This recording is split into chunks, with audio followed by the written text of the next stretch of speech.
a member of the Subsidiary Legislation Committee.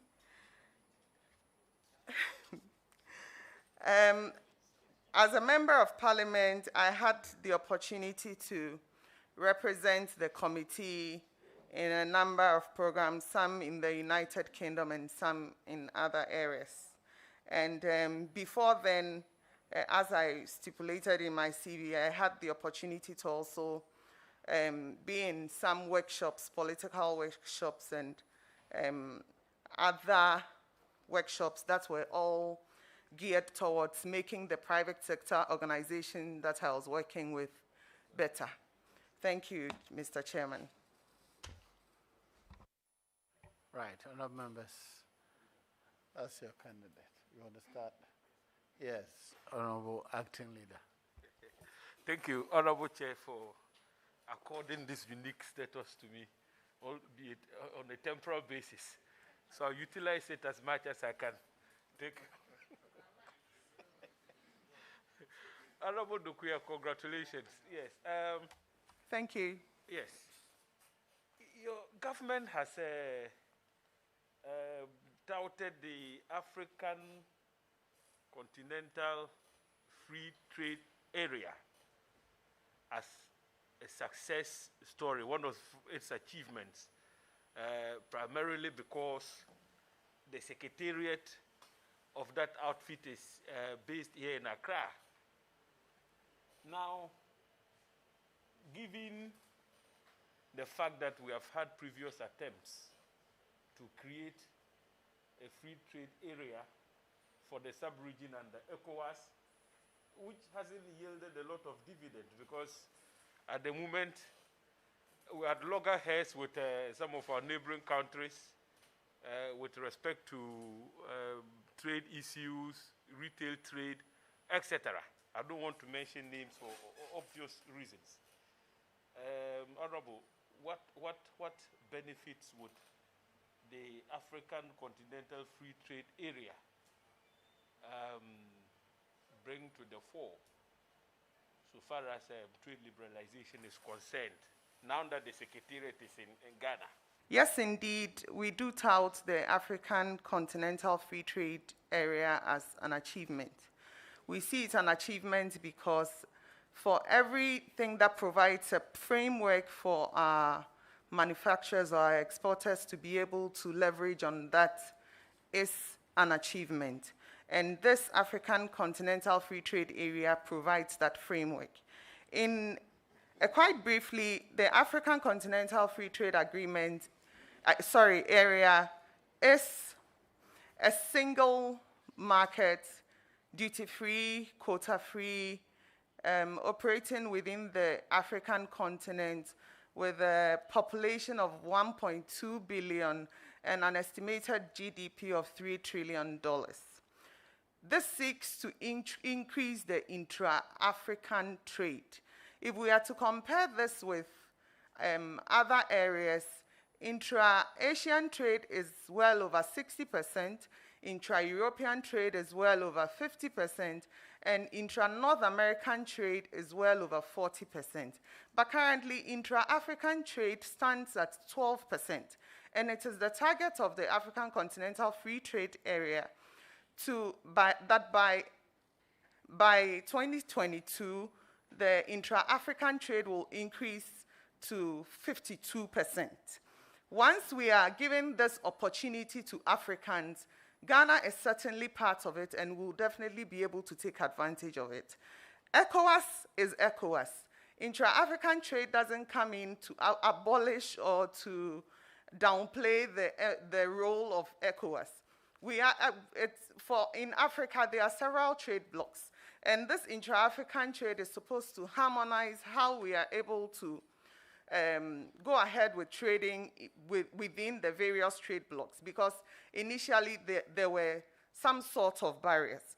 Some Ghanaian organizations or say institutions have been able to take advantage of this after already.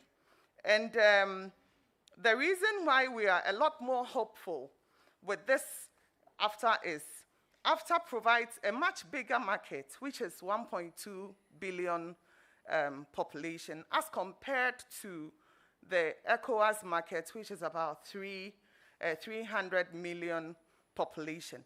Secondly, the AFTA has a well-stipulated framework for dispute resolution.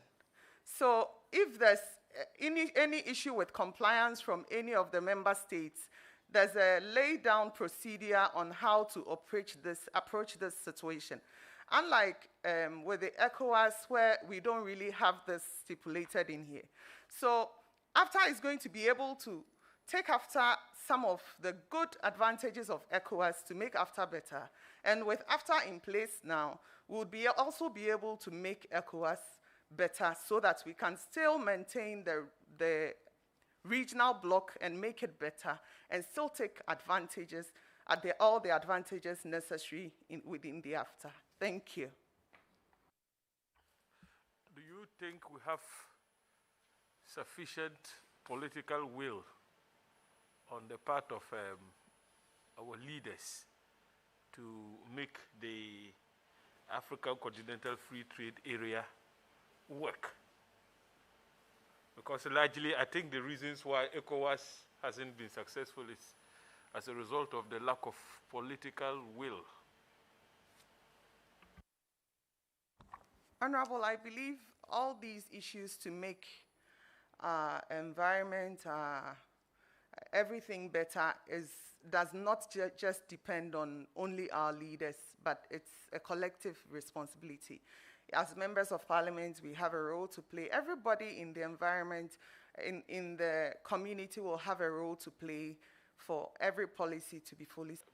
A ministry, that is, if you get the nod, which would deal directly with issues of that nature. And the news was frightening. You're going to trade if given the nod. Do you think to Thank you, Honorable Chair. But if we know the history of how cocoa got to Ghana, then what matters is how we are able to make ours better. Fortunately, we have our comparative advantage, which is where we are geographically located right around the meridian and also where we fall around the equator. This gives us the fine aggregate of cocoa that we have here in Ghana, which is the most demanded for on the world market. So the other thing is to add value to it, to create employment for our people. Initially, we were exporting the raw cocoa beans. If we were still just exporting the raw cocoa beans as it was, and then now China became a competitor in exporting just the raw cocoa beans, then we should be worried. But for a few years now, it has been the president's idea for us to add value to the cocoa. And I think that moves us to a higher step than where China is. And right, Honorable Chair, it is even better for China. Success. But a factory clearly was ruled out in Commander. You are aware about the Commander Sugar Factory. What do you have? So, Honorable Chair, with the issue of Commander, I know the Attorney General is preparing to respond on behalf of the ministry. I'm not a legal luminary to know which borders to tread on, just so that I do not fall on the other side of the law.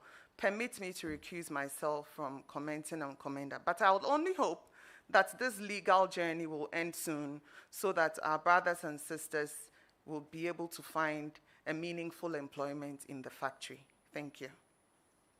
Sorry, Honorable Chair, I thought you would have commented on at least, anyway, you don't want to go there, that's all right. But, so just tell me, I mean, in a few words, what is the current state of government's industrialization? One factory, Bulsa North Municipal Assembly, we don't have a factory. When should we expect one? It's purely private, and it's aimed at targeting industrialization and development in every part of Ghana and maintain our local economies. And it's giving quite a number of people an opportunity to add value to the natural 32, 100 to begin about 140,000 direct and indirect employment, 132,000 the 232 projects are initiative of governments. The ministry creates the enabling environment for the private sector to be emboldened. Yes.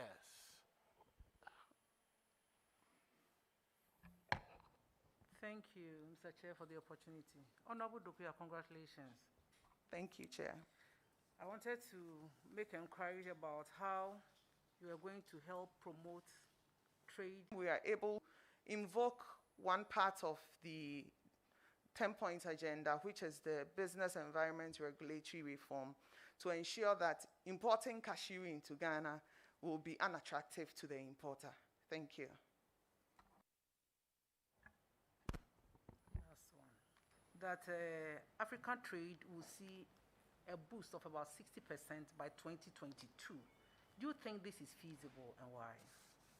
And extremely possible because initially, because of the various fragmented markets, it was difficult with the provisions that AFTA gives and the opportunity it gives and the positions, policies, and programs in boosting the development, and with 2 companies and several other companies are in line, going through the necessary training to be able to progress to the MSMEs as the backbone to Africa's industrialization.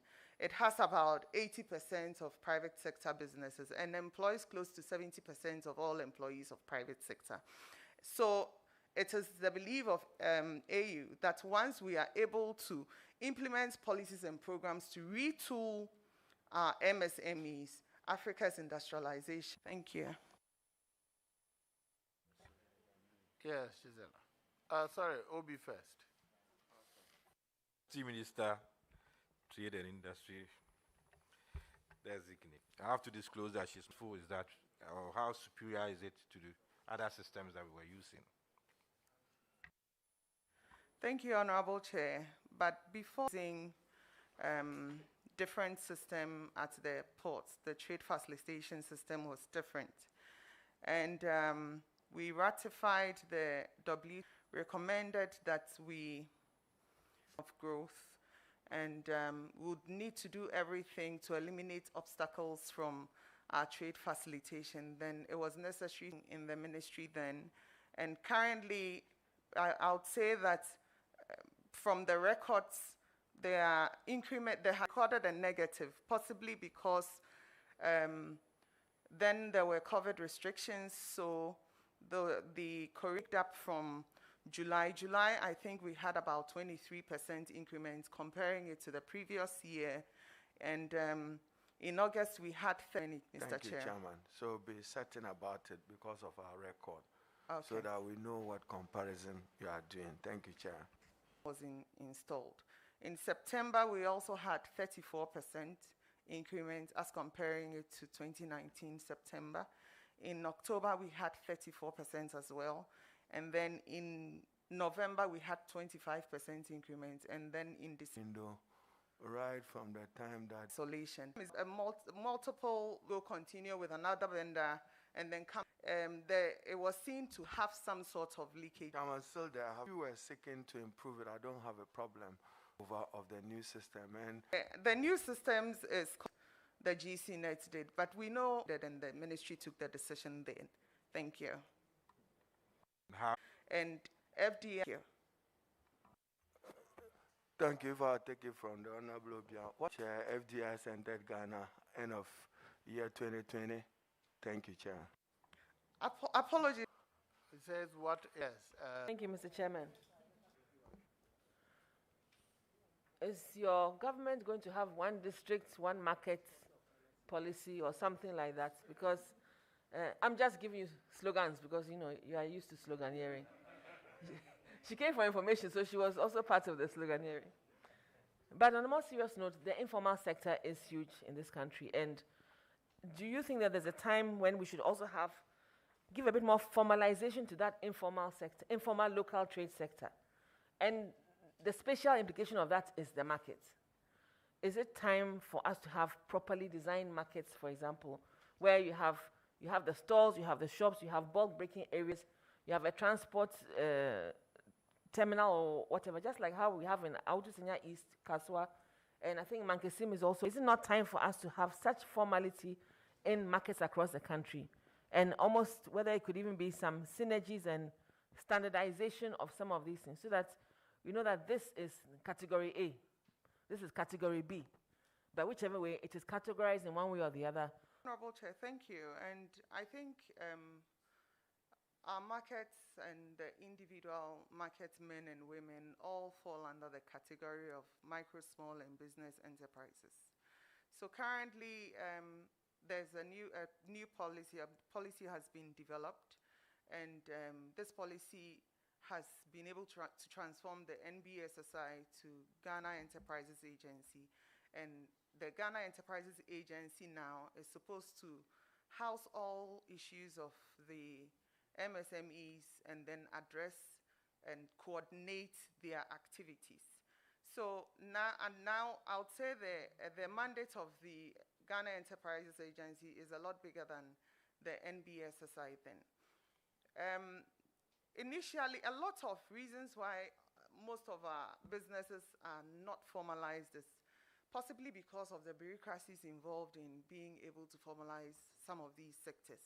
And the Ghana Enterprises Agencies are decentralizing the operations by creating these business resource centers in the various districts, and then the Technological Solutions Center, so that they'll be able to address some of these issues and help formalize the informal sector. Thank you. Yeah, markets. And does that mean that is it possible that it's come to a time when we actually have to categorize them? So that you have, say, tier 1, and you have, say, tier 2, and tier 3. And according to the district assembly, they know the revenue that comes in. But I'm saying this because to support local trade, so that local trade has a bit more structure. At some point, there must be that formality to the activity called markets. So, Right Honorable, What the question, Mr. Chairman? quite well on this post. It was in a response to a comment directed at His Excellency the President. And for me, I saw the comments that was directed as the President in jest, because I did not believe... Just 1 minute. From who or by whom? We just want to follow the narrative. Well, Right Honorable, yes, please. Okay, proceed further. And for me, I thought it was, he made the comment in jest, and I also responded in jest. And the Ojafunu bit that I picked up was the same word that he used to describe his own self. And I'm not so sure when he also said that he was also serious that he was actually an Ojafunu. So for me, this was the reason for the post. Mr. Chairman, I've gotten a number of meanings for that. And one may be what she's alluding to, but like I said, I don't understand. Is that it? Mr. Chairman, you are from the Ashanti region. You are an Ashanti by tribe, and you should be helping us if it doesn't mean something else. It means, all I know is that Ojamfunu means dead goat or dead sheep or anything like that. Well, it can mean stupid sheep. Foolish, not foolish sheep. Well, but Mr. Chairman, so my question, does the nominee consider these other adjectives that she uses in that same write-up very appropriate of a minister of state at the time, in reference to one who has served at the highest level of state before? I mean, West president ever, West election observer ever. I mean, does she find that very, very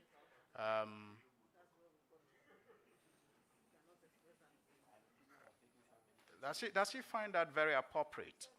She served as Minister of Information then when she posted this.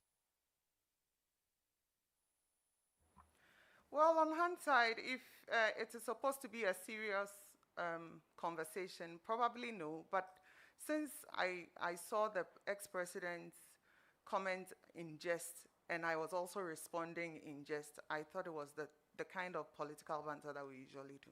Thank you. Chairman, but still at it, you know, election observer in Kenya, presidential election in Sierra Leone, with those descriptions, it has implications of whatever roles he played in safeguarding the elections and democracy in those countries. So, the 7 in those particular roles. I have a difficulty accepting just that as just in jest. What do you have to say to that? Honorable Chair, I guess the purpose for apologies are when people play expensive jokes and it rocks the boat. So if it offends us so much, then I apologize. But it was all supposed to be a joke in response. If that's conditional, if. Yes, No, Honorable but Chair, the word if, I find it as a joke. You know what it means to go and supervise a country election and then you tell the EU observer in Ghana that they just came to Ghana? You know what it means? It has implications, particular role in safeguarding their democracy. So I have a problem with your conditional apology. If. Honorable Chair, I wrote this in jest. So if it is a joke that is offending you, then I apologize for it. It's not offending Chairman, so don't say if it is offending you. It's not offending Chairman, please. Honorable Chair, I'm supposed to be addressing the Chair. That is why I referred to the Chairman. But in this language, it's not Chairman. You say if. Responds to a comment that was made by the ex-president, which I also thought was in jest. But if some of my comments in there are offensive enough, then I apologize for it. Chairman, if some of my comments in there are offensive enough, so it means we take it that you don't find anything wrong with it. Let's proceed. Thank you, Chair. Honorable members, I'm a bit worried about these things because the kinds of things people write against one another on social media would never be accepted on anywhere in any formal forum. Mr. Chairman. But that's why it remains Mr. there. Chairman. As it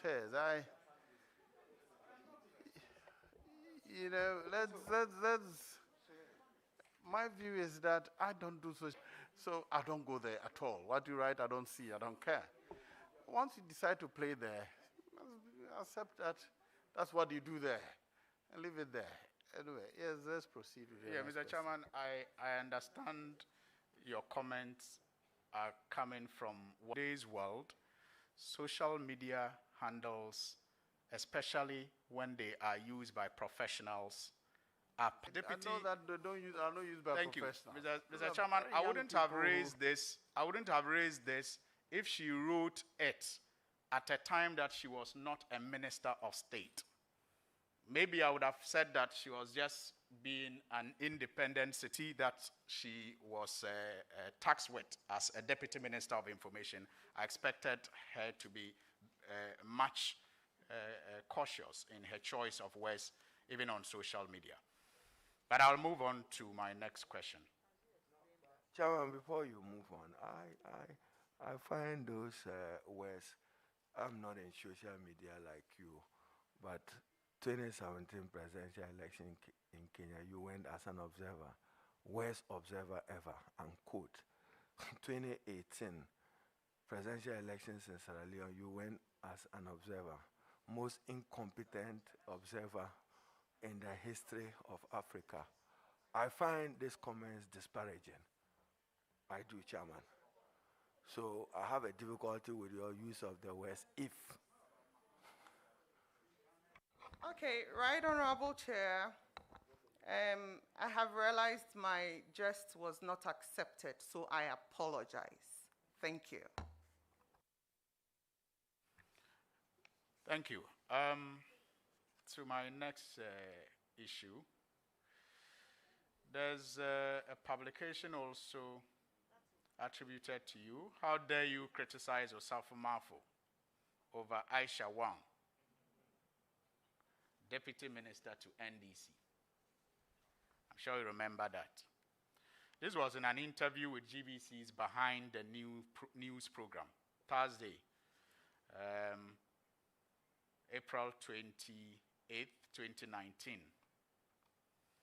And you reprimanded the NDC for saying the things we said about Osafo Mafo's explanation in relation to how Aisha Wang was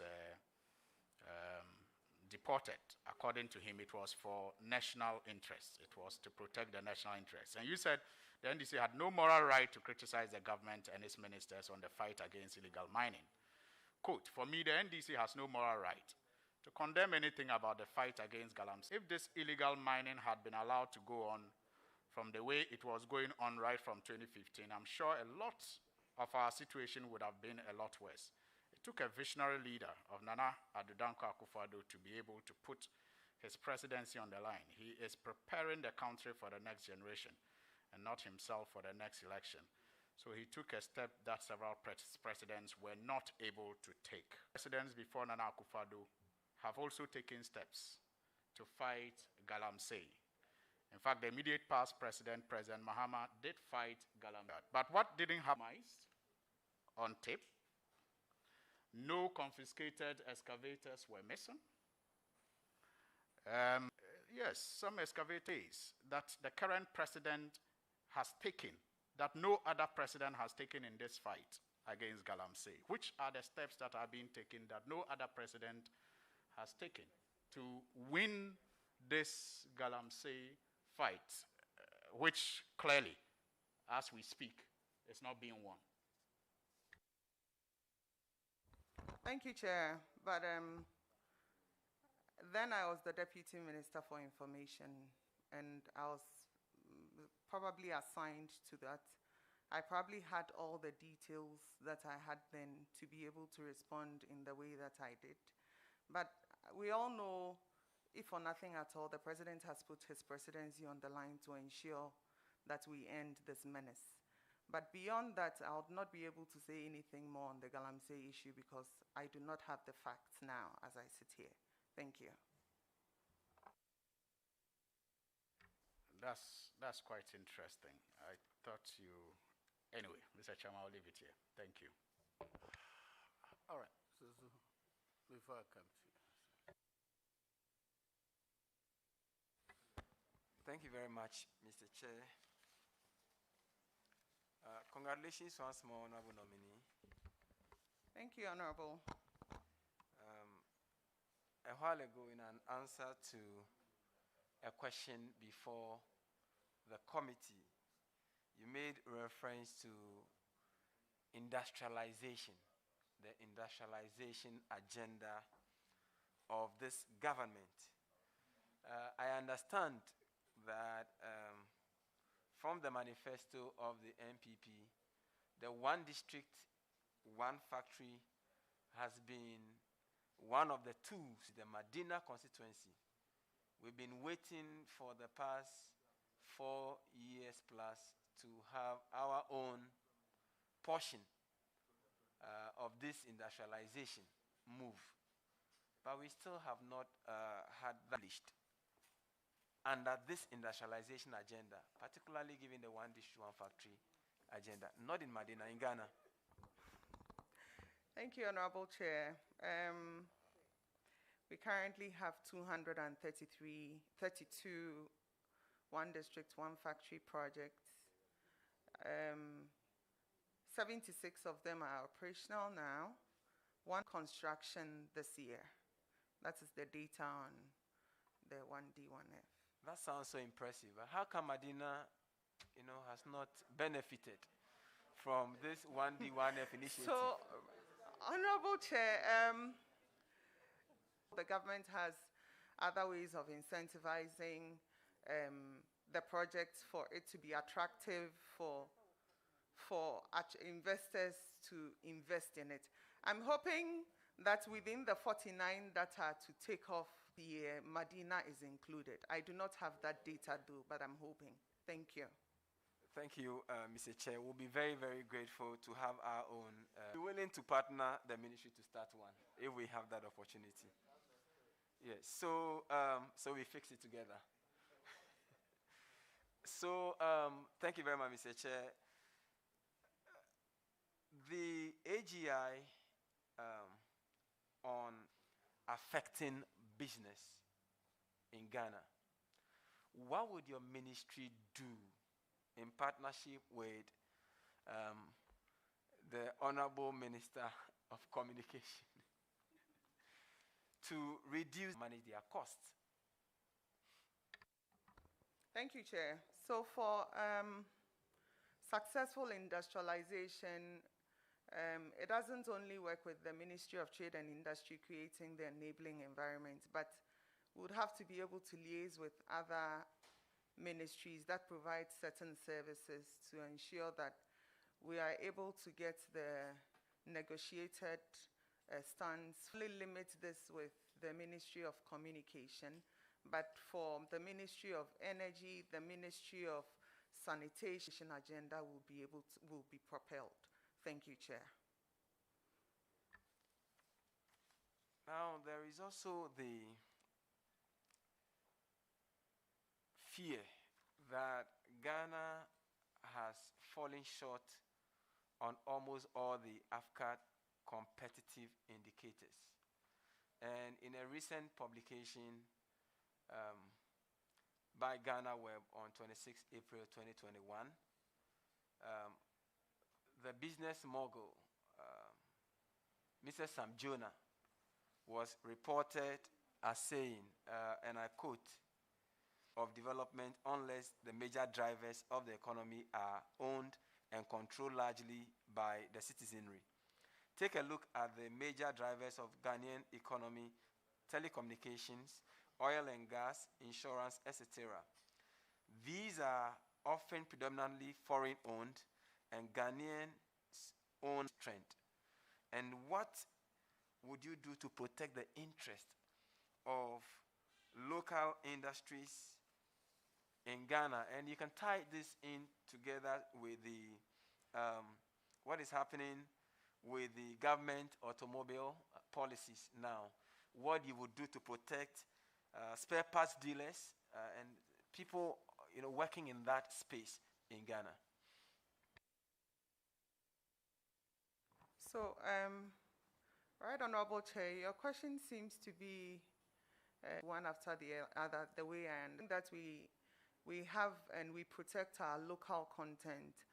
The ministry has a 10-point agenda, from revitalization to the one district, one factory, to the one region, one park, which is the economic zones, to the strategic anchor industries, to export development program, retail infrastructure, business environment, and then the public-private coordinating dialogue.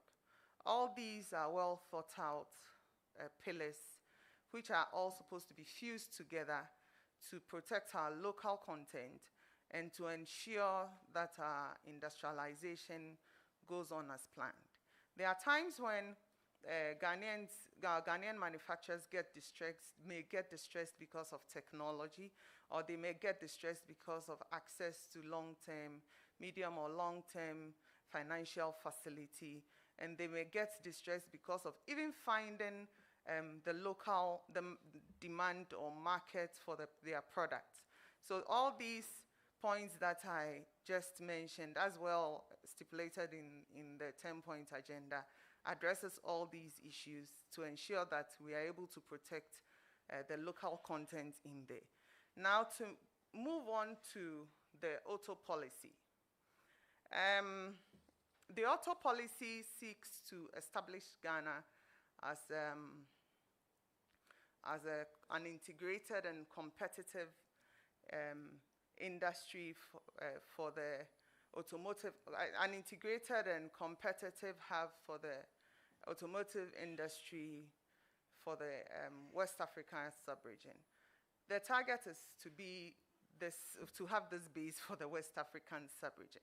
This auto policy has about, I think, 3 licenses. The highest license is the complete SKD, and then the intermediary is the enhanced, and the minimum is the basic SKD. We currently have 2 licenses issued, and one is the basic SKD, which is for the ministry, which is for the Volkswagen, and Kantanka has the enhanced SKD. Enhanced has access to do a lot more work here in Ghana than the one that has basic, and the ultimate is the complete SKD.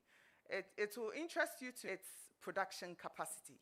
So this policy has actually come in to support the work of the local manufacturer. But then we are also opening up to be able to give others the opportunity, because we would want to be able to employ more.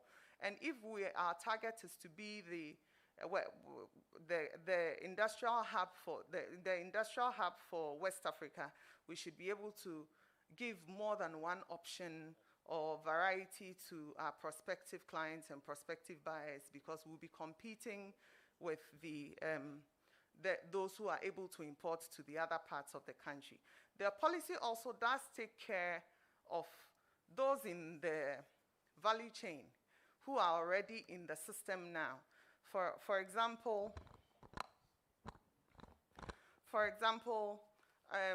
our brothers and sisters who may be working at Swami Magazine, who may have been producing this bolts and nuts all this time, there's a provision in there that is supposed to grant an opportunity for one of these original equipment manufacturers to set up a center of excellence here, to be able to train these people to produce at the market demand the original car parts, to ensure that with this new trade created and this new trade diverted, they are not found as casualties in the system.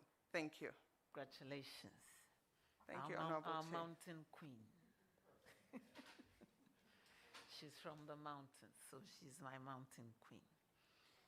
Now, we've been talking about 1D, 1F area. How do we ensure that the goods produced in this country benefit from the promotion?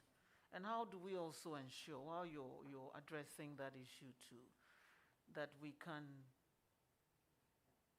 produce goods with consistent standards and quality and in the quantities that may be required, working with our industrialists, cottage industries, local, also find their way onto other parts of the continent and be the preferred choice. But consistency in working with your sector ministry to energize that space so we can take advantage of the markets created. 10-point agenda and the industrial 10-point agenda and the industrial revitalization program addresses the issue of capacity to produce, producing at the market demand, and also ensuring that the finished product corresponds with the market requirements. That is why the 1D, 1F was set up, because we realized even though we could produce a lot of our products on the market, had either marketability problems in terms of packaging or possibly even maintaining the standards. So for the capacity to meet the market demand, that addresses it. And the revitalization bit deals with ensuring that long-term financial facility is injected, some technology is injected to be able to maintain the price and the quality and the standards of the products to be produced. On the other side, ensuring that Ghanaians are able to take advantage of it. I know the government has already taken some steps and to ensure that the implementation is harmonized. There's the institutional support structure, which has a number of, the apex body has a number of ministers involved, and the chair is the Trade and Industry Minister. Beyond that, with the transformation of NBSSI into Ghana Enterprises Agency, it's supposed to help us at the district level to be able to equip our industries and ensure some of these things. There's supposed to be an FDI officer in these offices, a standards authority officer in these offices, and the offices are all well equipped to be able to take advantage of, to help them improve the standards of their products, maintain the standards of the products to ensure that they meet the market requirements. And then there is an office at the Ministry of Trade and Industry, a one-stop office at the Trade and Industry, which in taking the 1.2 billion opportunity, market opportunity that AFTA provides, duty-free, quota-free, that office is there to give all the necessary assistance and support to every entrepreneur or manufacturer who's ready to take advantage of it. Thank you. We should also be focusing on some of the soft skills in terms of, well, we've been talking about the traditional market structure and what we can do to promote it, but technology would make our traders should also be acquiring that they need to do that. But to my next question, yes, it was. As neighbor in terms of English language and affinity, but and we've had periodic challenges with Guta and the Nigerians working in this country in terms of working with your minister. What would you do to ensure that some peace prevails and we build on our historic links market in West Africa? Thank you, Honorable Chair. This situation is quite unfortunate, and as a member of Parliament, first, I believe in the rule of law and the rule of law in mind. This is quite sensitive. It borders on diplomacy and it borders on the rules of our land.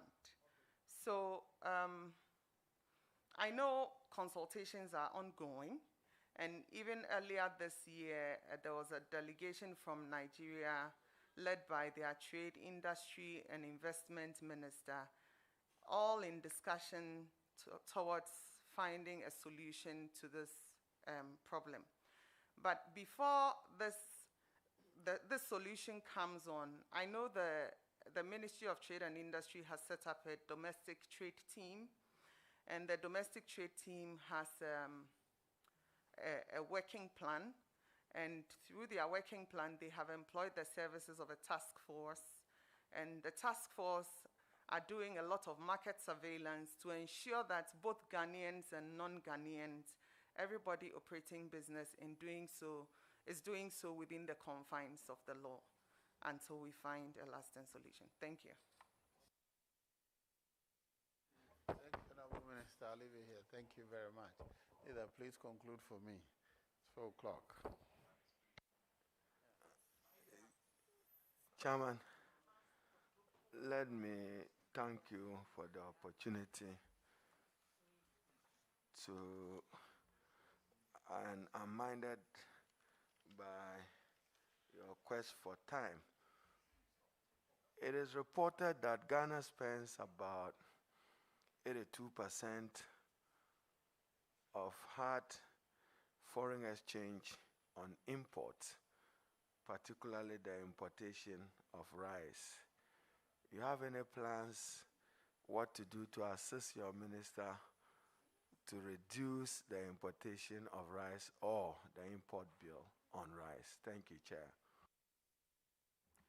Thank you, Honorable Chair. But for some of these items that we do have the capacity to produce, it is unfortunate that we keep importing them. But being able to aggressively reduce these imports will only mean that we deepen our industrialization drive.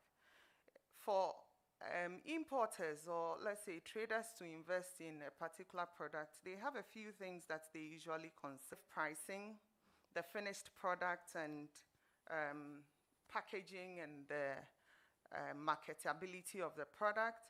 And then finally, the capacity to produce and to ensure that they would be able to receive their order at the rate of demand. So for us as Ghanaians to be able to reduce these imports, for our manufacturers, we would need to give them some assistance on training to ensure that they are able to maintain their products, their finished products, ensure that they correspond with the market requirements, especially international market requirements, and then the marketability of the packaging. We need to ensure that they have access to some medium to long-term financial facility, and also some technology we usually import from. Thank you, Honorable Chair. Thank you. The textile industry in the country is in a sorry state, very sorry. The private sector are struggling. Hitherto, it employed thousands of Ghanaians. At least you could talk of over 10,000. Today, it's not doing even for the rebounds of the textile industry. Thank you, Chair. Yes, and it's unfortunate that industries that used to employ close to 30,000 people are now struggling to even keep products, and those smuggled into mostly through our land borders. But the ministry has a plan of introducing textile tax stamps, a plan for textile import management system, where they'll be able to vet designs of manufacturers or importers to be able to mitigate the issues of piracy. There's a plan for single corridor entry for. It has already given some sort of tax breaks to our local manufacturers, and in the COVID era, we were able to purchase close to 4 million yards of fabric from them for the nose masks that we manufacture. Okay, Chairman, here. so that leaves me there.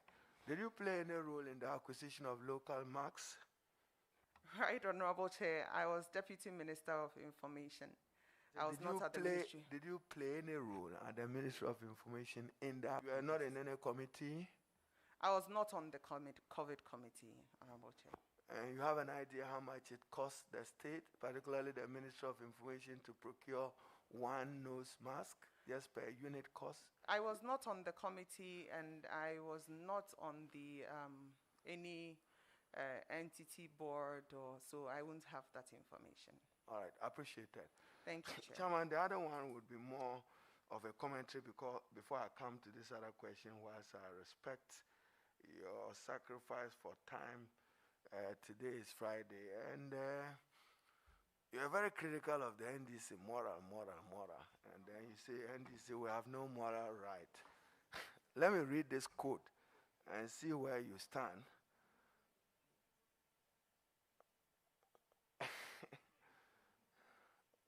You have no morality, you have no morality. And then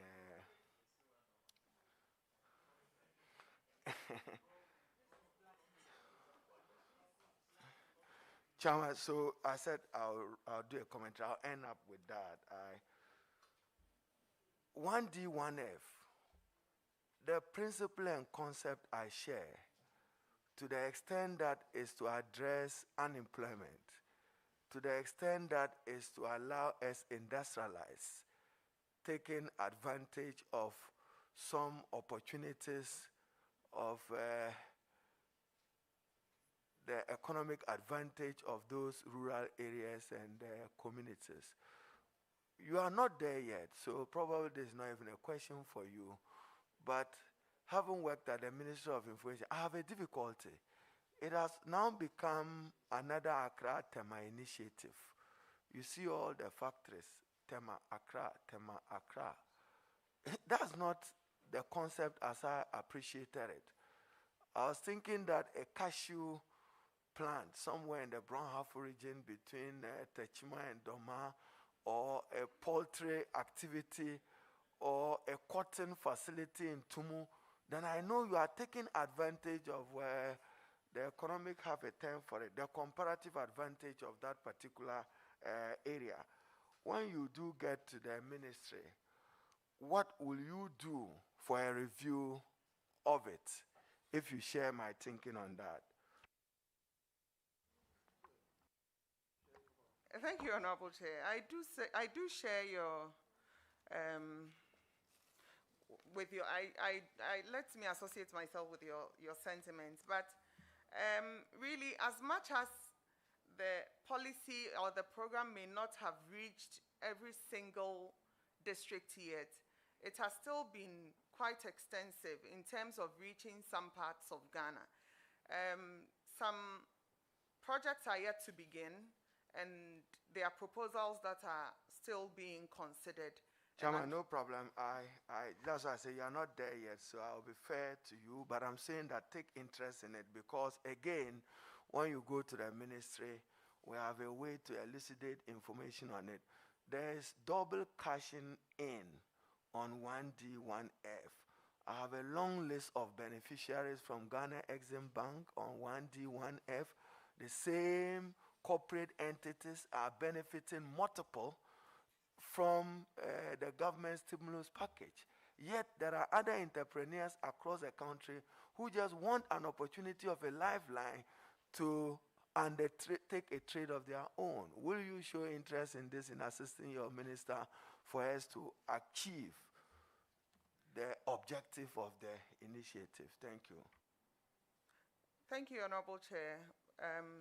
If the minister gives me that on my schedule, I'll give him all the support needed. Thank you. And then again, Chairman, because I was at the Ministry of Trade, I'm careful those who go there, because some of their roles have been taken away to the Ministry of Finance. I have fundamental objections to that. I think it's wrong. Particularly the trade facilitation function is a core function of the Ministry of Trade and Industry and not a finance function. I recall even fighting on the floor of Parliament that Ghana Exim, for instance, must have the Minister for Trade chair it, not at the Ministry of Finance again, because, Chairman, everywhere in the world, the Minister for the Economy is a Minister for Trade and Industry. You want to stimulate the growth of industry, it should be the Minister for Trade and Industry.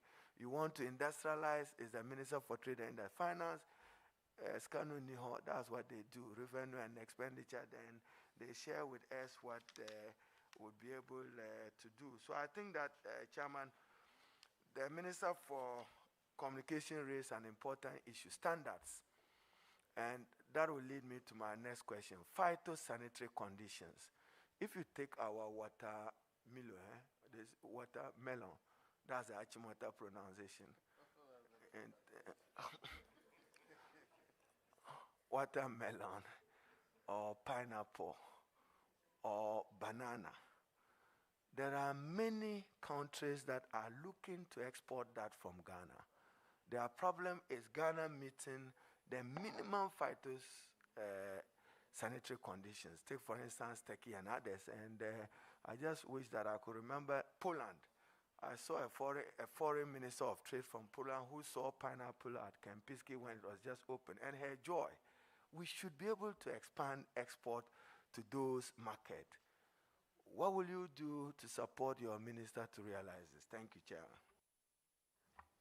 Thank you, Chairman. The minister is very passionate about expanding our tents in terms of international trade, and I know this is of major concern to him. It's more of still capital injection needed, as well as some sort of education and sensitization needed, and I'll give the minister the support if he gives this to me on my schedule. Thank you. Thank you very much. So you'll be Deputy Minister with the Ghana Standards Authority, I believe, is still under Ministry of Trade. Their legislation, the Honorable former chair of the Trade Committee raised, and some markets, let me generalize it, the Asian markets are still taking advantage. Sugar estate and sugar development, you have any ideas on it? The development of the sugar estate in Ghana. You want to share any idea? No, please. I did not get that briefing from the ministry. You want Thank to go sunshine and water, sugar can grow. So we have no reason in Ghana between Daboya going through vice president area, the Nasia, Palugu. There is abundance of water, there is sunshine, there is land. We can reduce your sugar import bill, which is also as worrying as your rice import bill. Galamsey report, when the presidents undertake them, do they apprise your... Every briefing from the ministry, I'm sure it will be the substantive minister who would go for it, not the deputy. Thank you. Usually, the minister will give you a few notes on what the discussion is about and the position. Thank you. And then, Chairman, I should be ending as I said. Just on your CV, go to page... Deputy Minister for Information. What's Ghana's standing on press freedom as of today? Currently, a third in Africa. If there is a Facebook contribution, she will contribute. So she should speak. No, maybe for then senior minister. Aisha Wong is not above the laws of Ghana. And if Aisha Wong was culpable, was the way to go. Today, Aisha Wong is gone. Excavators are being banned of Ghanaians here. And then you were very critical in telling us that we have no moral right to raise these issues. We do. And we think that tomorrow, yesterday, we do.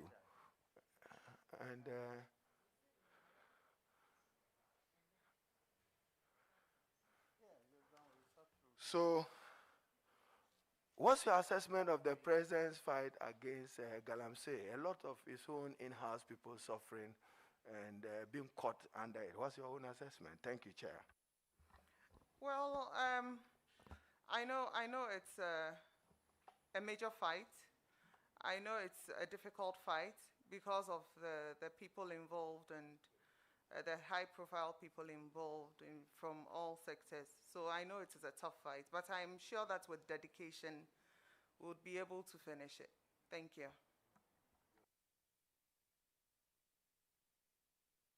Thank you, Chairman. Very well, Honorable Dokua Ajay, or Dokua Esiam Ajay. Right. I have no question for you. I wish you well. Thank you, Honorable Chair, and thank you to your committee members for the dedication. I'm grateful. Right. You're discharged now.